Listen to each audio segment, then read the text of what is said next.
Your neck is locked in wood. The grain bites your skin, the sun scalds your face, and the crowd presses so close you can feel the heat of their breath. Someone spits. Children laugh. A vendor shouts. You cannot turn, cannot speak, cannot even wipe the fly from your cheek. You wait. You count. You breathe shallow. But what happens when cruelty is scheduled, not secret? What happens when pain is measured by hourglass, not accident? And what happens when the whole town is invited to watch? And that's only the beginning. The worst punishments in history were not whispered rumors or rare horrors. They were lawful, repeated, and staged in the heart of daily life.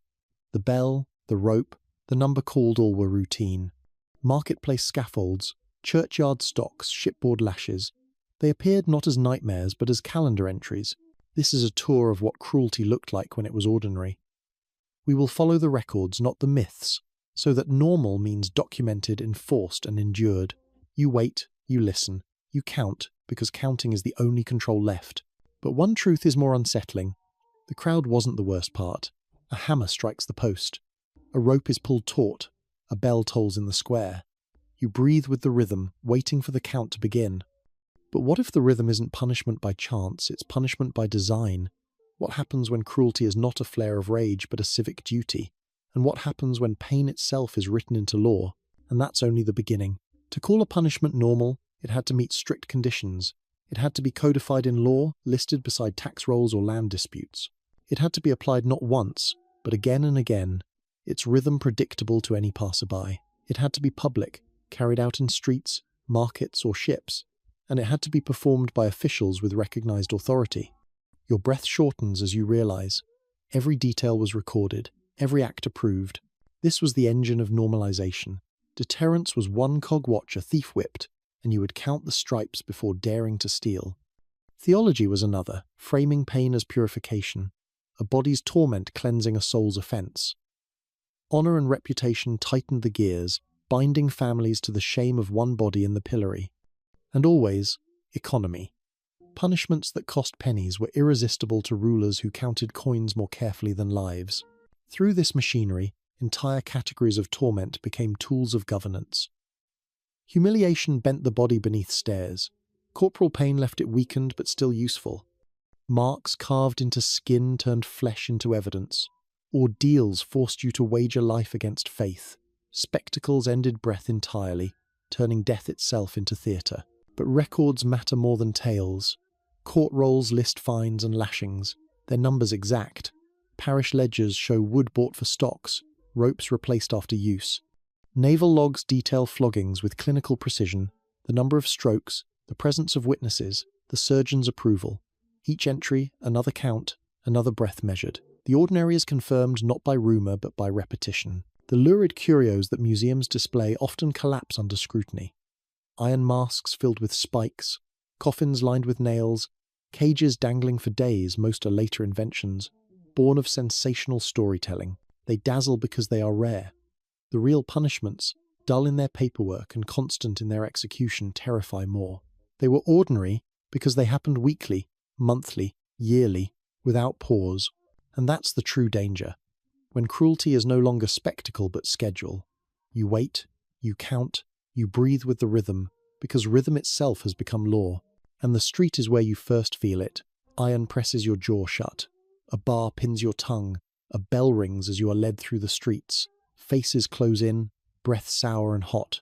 You wait, you count, you breathe in stutters. But what happens when silence is enforced by metal? What happens when your stillness becomes the town's entertainment? And what happens when shame itself is the punishment? And that's only the beginning.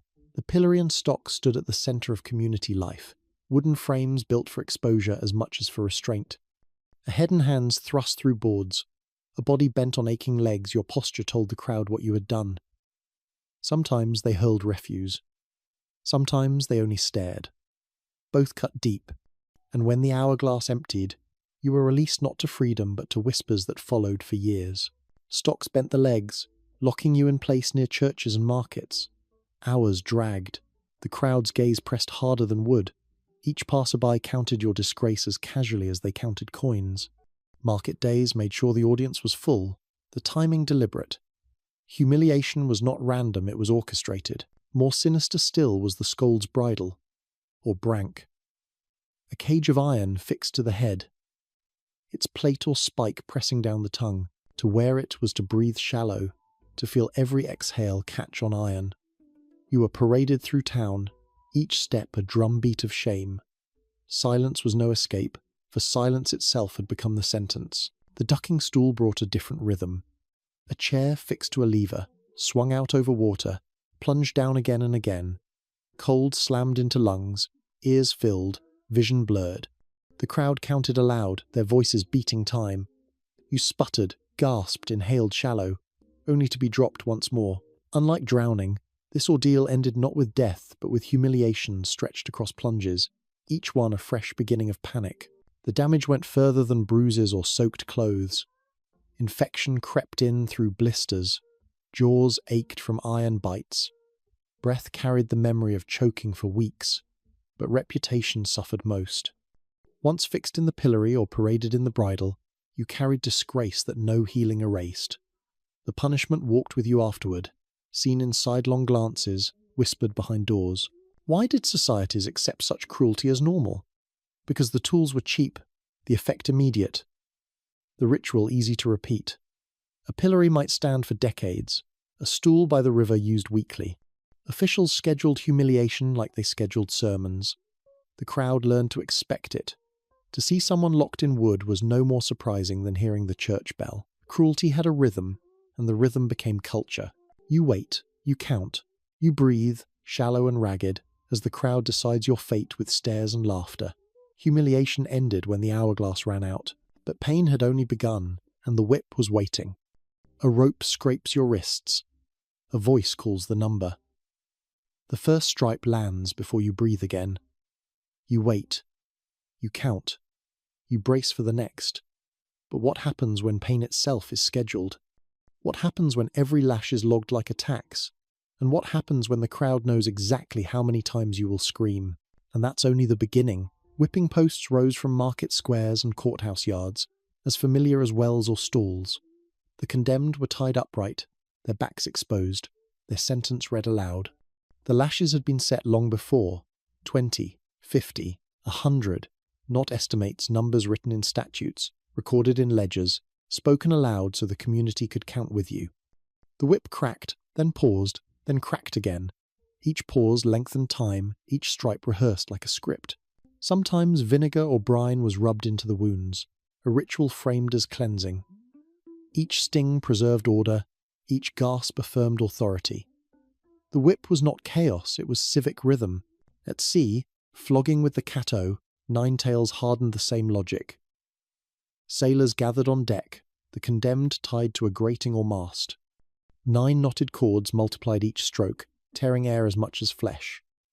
Naval codes demanded precision. The number of lashes, the presence of officers, the surgeon's inspection before and after. Pain was rationed like bread, measured like water, delivered with the calm of routine. Prisons and schools turned to rods and canes. The tool was simple, portable, endlessly replaceable. Palms, backs, buttocks, all nerve-rich targets. Each blow sharp, each recovery short, so labour could resume the same day. Bastinado punished differently, striking the soles of the feet. The body remained outwardly unscarred, but every step afterward reminded you of the punishment. Walking itself became the sentence. The system relied on survival. Shock and fever followed lashes, infections spread, scars hardened into maps. But collapse was never permitted. To falter meant more lashes. To faint meant revival and continuation.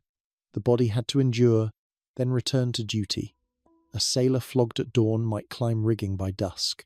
A worker whipped in the square might be back at the plough the next morning. The cruelty was efficient because it never excused you from labour. The rhythm bound everyone. The condemned counted strokes. The crowd counted with them. Officials counted to record completion. Pain became arithmetic, and arithmetic became law. You wait. You count. You breathe shallow, wishing for the final number. Some punishments wanted you scarred but standing. Others wanted to write into you forever, carving judgment that no time could erase. And one device hurt more. The iron hisses before it touches you. Heat radiates, breath quickens, sweat beads on your skin. Then contact an instant of burning, the smell of scorched flesh, the taste of ash at the back of your throat. You wait, you count, you try to breathe through fire. But what happens when punishment does not fade? What happens when the wound itself becomes the record? And what happens when your body is turned into law? And that's only the beginning. Branding was swift but permanent. Letters hammered into iron, T for thief, V for vagrant seared into cheeks or shoulders. The scar shouted louder than any proclamation. To walk through a market with that mark was to be judged before you spoke. You carried your sentence on your skin, visible in every exchange, every glance. Mutilation amplified this permanence. Cropped ears, sliced noses, mutilated profiles, each disfigurement erased the possibility of anonymity. From across the street, from the shadow of a doorway, your crime was visible. An earless head or a ruined nose made re-entry into community impossible. Reputation could not be mended when flesh itself had been cut away. The tongue bore its own sentences. In cases of slander or blasphemy, it was pierced with irons, split, or partly severed. You breathed shallow as the metal entered, as words curdled into groans. Speech was forever altered, and with it, honour. To speak after mutilation was to remind listeners of the punishment with every syllable. Silence, too, became dangerous. For silence carried the memory of judgment. Hands and fingers were struck at their purpose. Theft, forgery, fraud, all could lead to amputation of digits, even entire hands. The punishment removed not only the tools of crime but also the means of survival. Labourers without hands, scribes without fingers, were forced into the margins, branded not by ink or iron but by absence. The social sentence was harsher than the wound. Branded cheeks closed tavern doors, cropped ears shut guild halls, mutilated hands ended trades. The punishment did not stop at the scaffold, it followed across years, across towns, across lives. Why was this accepted as normal? Because it was efficient. Branding took seconds, cutting took minutes. No prison walls, no long watch, no meals to pay for. Theology gave the cut's meaning flesh altered as a mirror of the soul. Communities trusted visible morality, guilt written plainly where everyone could read, and the state embraced the logic. Officials did not need to preserve records when the condemned preserved them in flesh. The branded and mutilated body was its own archive, its own testimony, its own warning. The mark never healed because it was not meant to. You wait. You count. You breathe through pain, but the number never ends. Once scarred, you carry the sentence until death. But when judgment itself felt uncertain, when even marks could not convince, officials called upon a higher authority. They asked God to decide through fire, water, and ordeal. Steam rises before your face. The cauldron boils, bubbles bursting like open mouths. You reach in, water clinging like fire, heat biting deep into flesh. Your breath falters. You count seconds you cannot bear. But what happens when judgment comes days later? What happens when healing or infection becomes the verdict? And what happens when your skin, not your words, decides guilt? And that's only the beginning. The ordeal was ritual, not improvisation. Priests blessed the water, sanctified the iron, bound the accused with oaths before God. To dip your hand in boiling water or carry glowing iron was not simply pain, it was a sacred test. The body was both witness and evidence. The crowd stood silent, breath held, waiting for the verdict hidden under linen. The hot iron demanded a walk of faith. The accused carried a glowing bar over a set distance, palms seared as each step was counted aloud. The boiling water ordeal plunged hands or arms deep, stones retrieved through scalding pain. The wounds were wrapped, sealed from sight, and only after days did priests and neighbours gather to unwrap the truth. If healing looked clean, innocence. If festering, guilt. The cold water ordeal inverted the logic. Bound at wrist and ankle, you were lowered into a pond or river. To sink was purity, acceptance by water. To float was rejection, a sign of guilt. Breath was no ally here. You counted seconds, lungs straining, waiting for hands to pull you back if they pulled you back at all. The waiting often hurt more than the act itself. Hours stretched into days while wounds festered unseen. Families held their breath, neighbours whispered, priests prepared the stage. When bandages were stripped, the crowd leaned forward, eyes wide, watching the skin speak its sentence. Justice had become physiology, belief stitched into flesh. Why was this normalized? Because it seemed impartial. Clerics could claim they only prepared. God delivered the verdict. In an age without forensics, ordeal offered certainty. The outcome belonged not to corrupt officials but to divine will. Communities left the square believing justice had spoken, not merely men. Records anchor the ritual, in fact. Medieval law codes preserved the procedures in detail. Parish accounts list expenses for iron bars, ropes, or cauldrons. These were not curiosities or legends. They were line items in budgets, duties in calendars, sentences carried out weekly. The ordeal was as normal as sermons, its rhythm as expected as the toll of a bell. You wait. You count. You breathe shallow as skin blisters, as lungs burn, as neighbours whisper. The verdict is written in your body, and you can only endure. But if divine fire and water fail to frighten, the state kept one punishment left, not proof, not purification, death itself, displayed for all. Drums beat slow in the square, vendors shout over the crowd. You feel rope grind into your wrists, the air heavy with dust and breath. Children climb onto shoulders, eager for the view. You wait. You count. You breathe shallow.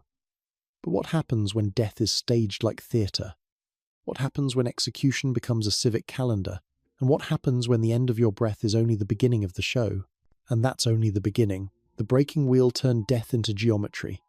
Bodies were stretched across spokes, iron clubs shattering bone one strike at a time. Sometimes mercy came first, a swift blow to the chest. Sometimes it was withheld, leaving you alive as fractures multiplied. Your breath grew ragged.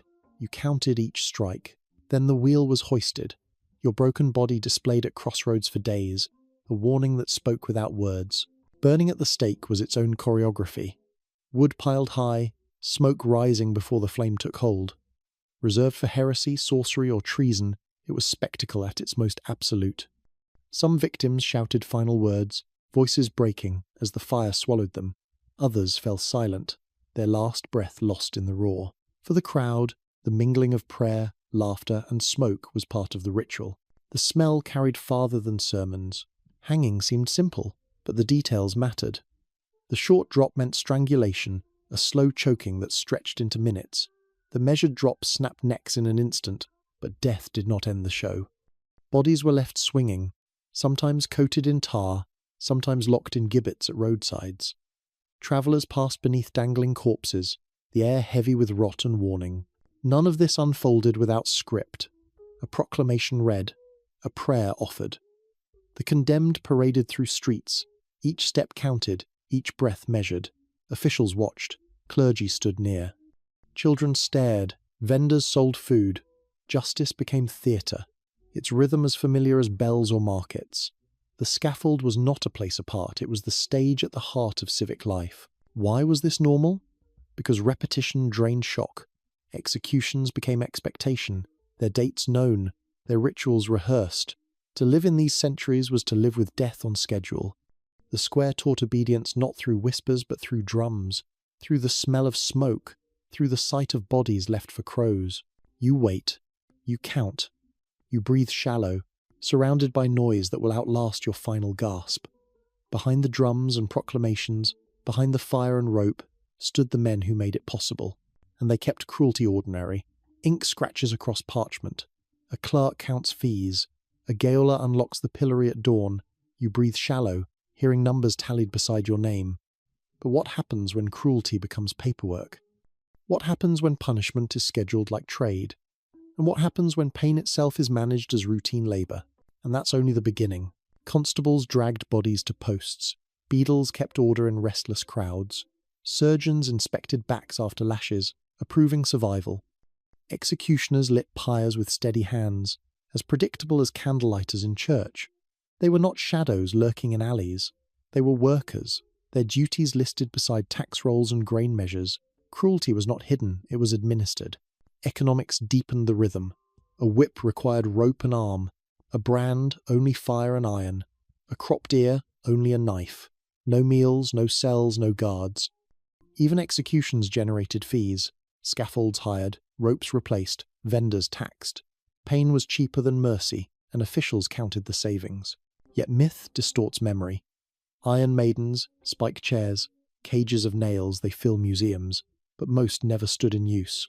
They thrill because they are grotesque. The true horror was quieter. Stocks replaced, whips tallied, brands reheated. Ordinary tools, used weekly, documented calmly in ledgers. What terrified was not invention but repetition. Why did it end? Belief shifted.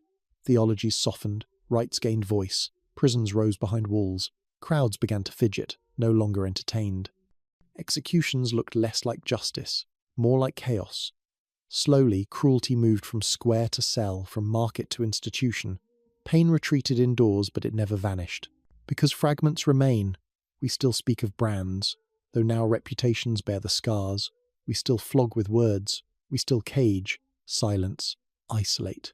The shapes evolve, but the logic persists. Order through suffering. You wait. You count. You breathe, shallow and uneasy, realizing history's lesson. Normal is only repetition with approval, and approval can change with terrifying speed. Because the next time someone calls a punishment traditional, you must ask, how many repetitions did it take before cruelty felt normal?